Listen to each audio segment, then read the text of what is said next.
Welcome, everyone. Today we're going to handle a topic that I think is going to be very important to all of us. And that is, we're going to answer the question and correct some mistakes because we're going to look at, are we making sneaky business English mistakes that are easy to make? So we're going to improve our communication skills today. So once again, welcome to Master English Communication, and let's jump right in. First one, being too casual. We have to adjust our tone according to the audience and the context. And here's how we recognize the right audience and context. In formal settings, board meetings, client presentations, official correspondence, we want to have a formal tone. In casual settings, team lunches, internal emails, colleague conversations, we want to be more relaxed and have a casual tone. So the key is finding the right balance will be important to professional communication. So you want to start to practice and then share in conversations so that you end up finding what the right balance is for you and the environment around you. Next, overusing jargon. Okay, so why is that important? Well, there's a problem with overusing jargon. Now, while jargon can demonstrate your expertise, it can also exclude listeners who are unfamiliar with the terms. So you want to actually aim for clarity by simplifying your language. So industry-specific terminology can exclude those unfamiliar with your field. The solution, keep the language simple and inclusive, and the result will be clearer communication and better understanding across teams and in the environment that you happen to be in. Next up, confusing similar sounding words. So the first one, and these are common confusions, this can happen even to native English speakers. Affect versus effect. Affect is a verb to influence. Effect is a noun speaking about the result. There versus there versus there. So there is possessive. There is location. And there is they are. So there, the last one is they and an apostrophe that replaces the A, R-E. And your versus your. So your is possessive and your is you are. There's nothing wrong with using you are or they are, but you're going to hear other English speakers who are native and some who are non-native speakers but more advanced using these contractions. So the key point will be confirm the meanings before you use them. Next, we have being too vague. Vague language creates confusion and delays in business communication. So, an example, vague. Let's meet soon to discuss the project. It's vague. It doesn't speak to a particular time or an agenda or anything else that would add clarity to let's meet soon to discuss the project. Specific would be let's meet Tuesday at 2 p.m. to discuss the Q3 marketing strategy. Very specific, and everyone understands what they need to do. Key point is always be specific with dates, times, and tasks if they're important to the conversation. Specific language demonstrates professionalism and ensures everyone is aligned on expectations. And you avoid the vagueness, what vagueness can lead to, would be misunderstandings. Next, we have incorrect verb tenses, and we will highlight the past, the present, and the future in this case. We completed the project last week. You're using the simple past or past perfect. Using the present, we are working on the project now, and you're using the simple present, present continuous. And then for the future, we will deliver the project next month. So you're using will, going to, and the future perfect. So review timelines and verb tenses carefully. Next, we have misusing prepositions. So here are some common preposition mistakes. Time prepositions. At. This is a specific time. For instance, at 3 p.m. On. A specific day. So on Monday. In a longer period. In June in 2023, or whatever the year might be. And then place prepositions. At. A specific location. At the office. On. A surface. Or on the desk. In an enclosed space. In the meeting room.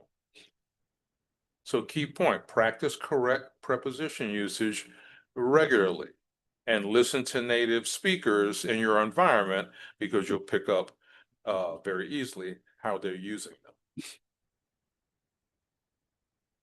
Incorrect punctuation, what we call comma splices. Incorrect. The meeting starts at 9 a.m., comma, please be on time. The correct is the meeting starts at 9 a.m., period. Please be on time. Number 2, apostrophe errors. Incorrect. The company's policy. Well, this is incorrect. The correct is the company, apostrophe S, policy. It shows that the company is the one that owns the policy.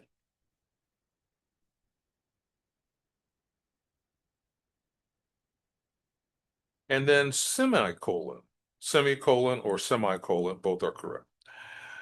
Confusion around this, incorrect. We need to increase sales, semicolon, because profits are down. Correct is we need to increase sales, semicolon, profits are down. Subtle difference, but still a difference, and certainly more educated speakers will be using the correct form. Key point, proofread to ensure clear messaging. Forgetting polite language. Making requests. Could you please send me the report by Friday? Instead of, in polite language, send me the report by Friday. Send me the report by Friday is a command, not a polite request.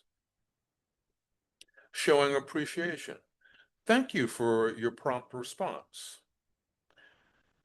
Impolite, or more impolite, I appreciate your help with this matter. So you're being polite in a formal sense, but in a normal conversation between colleagues, even between you and a client or the person you report to, thank you for your prompt response is considered much more appreciative, relaxed, and engaging. And then closing communications. Please let me know if you have any questions. Versus, I look forward to hearing from you, which is actually a command, or it has a tone of a command. But polite would be, please let me know if you have any questions. It means if you are making yourself available to be helpful.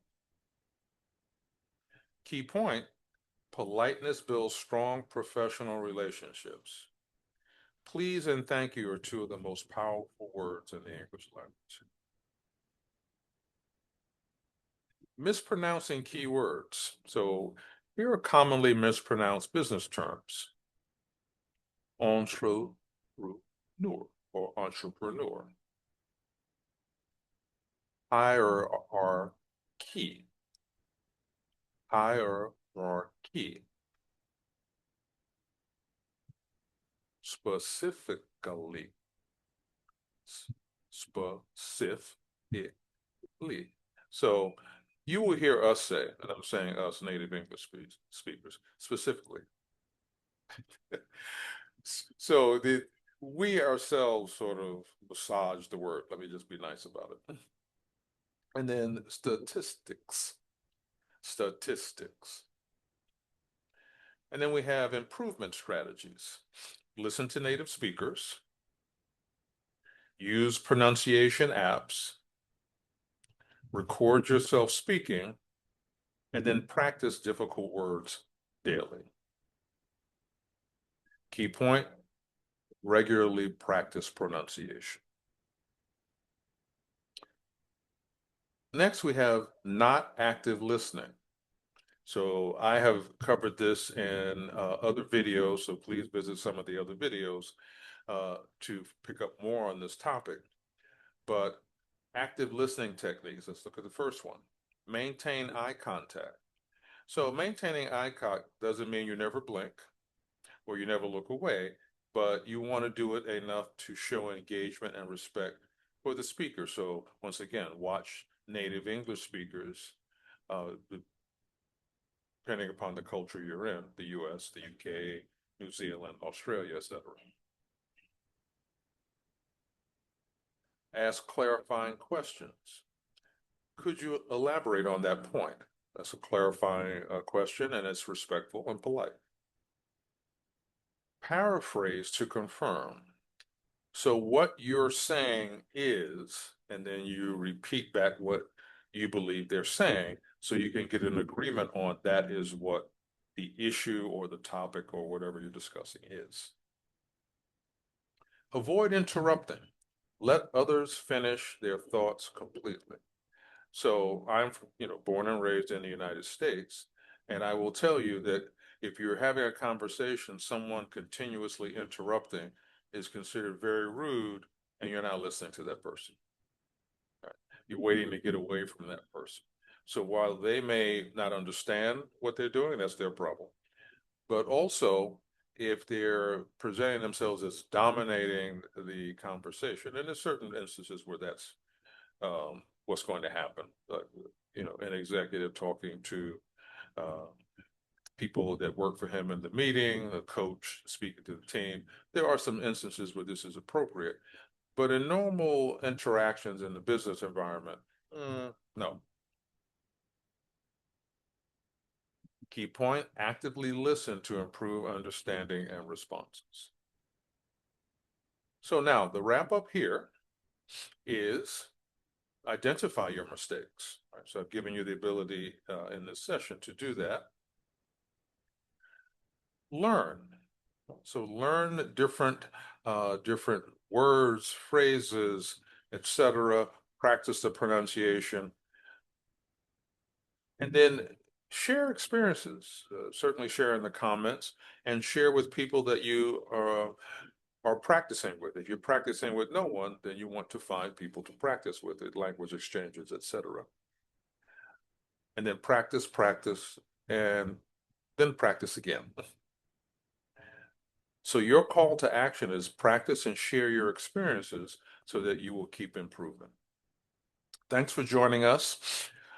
Stay tuned for more business English tips. Easy for me to say. Stay tuned for more business English tips and resources. We hope these tips will help you communicate more effectively in your professional life. And please give us a like, share, subscribe, and leave a comment. Your comments help us help you. Take care, everyone, and see you on your linguistic adventure, which is our linguistic adventure as well.